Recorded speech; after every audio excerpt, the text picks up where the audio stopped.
Hello বন্ধুরা, দেখো আগের দিন বলেছিলাম নতুন কিছু বানাবো, তো সত্যি নতুন কিছুই বানাবো। অনেক দিন হয়েছে বিরিয়ানি খাওয়া হয়নি, মেয়েরা খুব বায়না করলো যে একটু বিরিয়ানি খাবে। যে ঠিক আছে তাহলে নাও, আজকেই তাহলে বিরিয়ানিটা তো এই যে চলে আসলাম, হাঁড়িতে জল বসিয়ে দেওয়া হয়ে গেছে। আর ওদিকে মাংস নিয়ে এসে ধুয়ে পরিষ্কার করে রেখে দিয়েছি আর কি জল দিয়ে। এবারে এর মধ্যে একে একে যা যা দিতে হয় সবকিছু দেবো। প্রথমে একটু সাদা তেল দিয়ে দিলাম, তো তারপরে নুন দেব। নুন দিয়ে যে চালটাকে ভিজিয়ে রেখেছিলাম 10 মিনিট মতো, চালটাকে ভিজিয়ে রেখেছি, এবার চালটাও দিয়ে দেবো। মাংসটাকে ধুয়ে রেখেছি, বেরেস্তার পেঁয়াজ কেটে রেখেছি, আলু ছুলে ধুয়ে রেখে দিয়েছি। এটা সিদ্ধ বসাবো প্রেসারে একটু হলুদ আর নুন দিয়ে। আর এদিকে যে আদা রসুন পেস্ট করা হয়ে গেছে, আর এই যে গরম মশলা তেজপাতা দিয়ে দিলাম। দিয়ে এবার জলটা ফুটে উঠবে, যে জল ফুটে উঠেছে চাল দিয়ে দিয়েছিলাম, হয়ে গেছে 70% রাইসটা। এবার রাইসটা নামিয়ে নিলাম, রাইসটা নামিয়ে নিচ্ছি। দেখো অনেক গরম তো হাঁড়ি, হচ্ছে না ওখানে রাখা আছে। তো যে আলুটাও সিদ্ধ হয়ে গেছে। এবার কড়াইতে সাদা তেল দিয়ে দিয়েছি, তেল দিয়ে এবার এই যে পেঁয়াজ বেরেস্তা করব। তো পেঁয়াজ, বিরিয়ানি করা মানেই হচ্ছে পেঁয়াজ যে কত লাগে, বেরেস্তা করতে যে অনেকটাই পেঁয়াজ লেগেছে। এবার এটা একটু নুন আর চিনি দিয়ে ভাজে, মানে লাল লাল করে ভেজে নামাবো। আর এই যে মাংসটা ম্যারিনেট করব, তো আমি এভাবেই করি।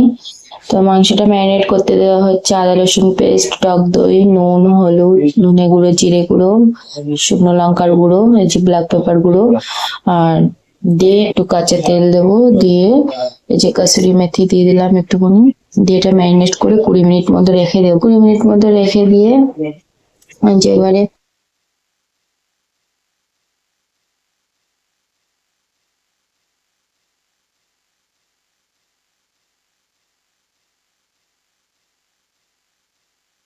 তারপরে দিয়ে এবারে মাংসটা দিয়ে দেবো এক এক করে। প্রথমে একটু মটনের চর্বি দিয়ে দিয়েছি, দিয়ে এবারে মাংসটা দিয়ে দেবো।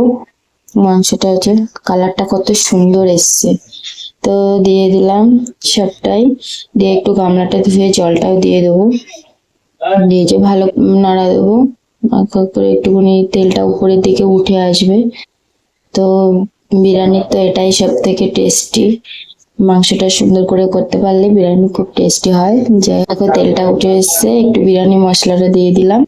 বিরিয়ানি মশলা দিয়ে এবারে আবার একটু নাড়া দেবো, দিয়ে যে একটু পুদিনা পাতা দিয়ে দিচ্ছি।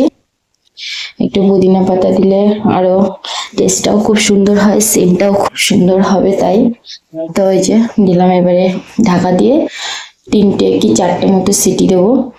দিলে পরে এত সুন্দর হবে মাংসটা, দেখবে সেটার দিকে। যে দুধ জাল দিয়ে নিলাম, এর মধ্যে সবকিছু দেবো, গোলাপ জল, কেওড়া জল, মিঠা আতর, কারণ গোলাপও। তাই এ দেখো মাংসটা হয়ে গেছে, দেখতে পাচ্ছ কত সুন্দর হয়েছে আর এত সুন্দর গন্ধ বেরোচ্ছে। আর এই যে দিয়ে দিচ্ছে একটু গরম মশলা, যে একটু কাঁচা লঙ্কা চেরা দিয়ে দিলাম।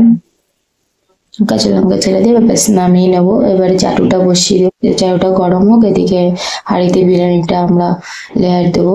তো প্রথমে চিকেনটা পুরোটাই ঢেলে দিয়েছি, সিদ্ধ করা আলুটাও দিয়ে দিয়েছি।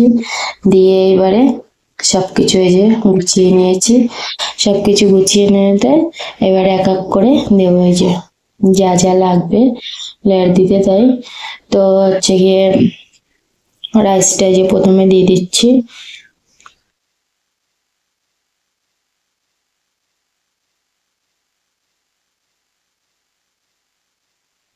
এই যে রাইসটা দিয়ে দিলাম, রাইসটা দিয়ে এবারে তো দমে বসাতে হবে 15-20 মিনিট মতো, 20 মিনিটের মতো বসাবো।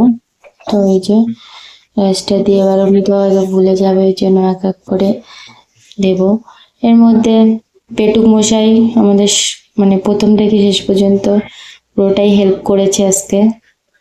তো হচ্ছে গিয়ে এই যে দেখো, প্রথমে বিরিয়ানি মশলাটা দিল, বিরিয়ানি মশলাটা দিল, আমি নুন চিনি এগুলো একটু দিয়ে দিলাম। আর এই যে ঘি, তারপরে হচ্ছে গিয়ে যে দুধের সঙ্গে যেগুলো গোলা আছে ওইগুলো দিয়ে দিচ্ছে। তো এক এক করে সবকিছুই দেবে। লাস্টে গিয়ে ওদিকে মেয়ে এসে দাঁড়িয়ে দেখছে, বলছে মা কখন হবে, কখন হবে, খিদে পেয়েছে, খিদে পেয়েছে। তো আমি বললাম দাঁড়াও বাবা একটুখানি আর 10-15 মিনিট দেরি করো, ওর তো বিরিয়ানি হলে আর কিছু চাই না, পুরো পাগল হয়ে যায়। দুই বোনই খুব মানে প্রিয় ওদের। তো হচ্ছে যে আবার সেকেন্ড লেয়ার দেওয়ার জন্য যে আবার রাইস খানিকটা দিয়ে দিলাম, বাকি যেটুকু ছিল। তো এবারে যে একটু পুদিনা পাতা দিয়েছে, একটু বেরেস্তা দিয়েছে, এবারে একটু কাঁচা লঙ্কা দেবে। আমি একটু কাঁচা লঙ্কাটাও দিই, ভালো লাগে মানে স্মেলটা খুব, জন্য এবার ঘিটা পুরোটা দিয়ে দিল। দিয়ে এবারে দুধে গোলাগুলো সব পুরোটাই এবার এখানে দিয়ে দেবে। দিয়ে এবারে যে আমি আবার একটুখানি চিনি ছিটিয়ে দিলাম, উনি চিনি একদমই দিতে চায় না, তো আমার আবার একটু চিনি না দিলে ভালো লাগে না। যাই হোক, এই যে চিনিটা দিয়ে এটা দেবো, দিয়ে এবারে বেশ কমপ্লিট হয়ে গেল। এইবারে আটার এইটা দিয়ে হাঁড়ির উপরে দেবে ঢাকনাটা আটকানোর জন্য। ঢাকনাটা আটকে তারপরে দমে বসাবে 20 মিনিট। তো আজকের মতো এখানে ভিডিওটা শেষ করলাম। সবাই সুস্থ থাকবেন, ভালো থাকবেন, পাশে থাকবেন। আগামীকাল যেন আরো ভালো ভালো ভিডিও নিয়ে আমি আপনাদের সামনে আসতে পারি। তো সবাই একটুখানি লাইক কমেন্ট শেয়ার করবেন। ধন্যবাদ সবাইকে। তো নেক্সট দিন আবার নতুন কোনো রেসিপি নিয়ে আসবো।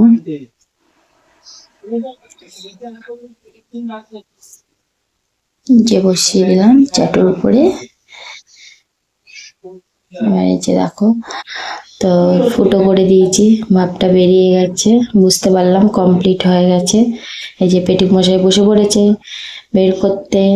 আমি এটা করি না, বিরিয়ানি হলে উনি আমাদের পরিবেশন করে, তো এর জন্য দিচ্ছে।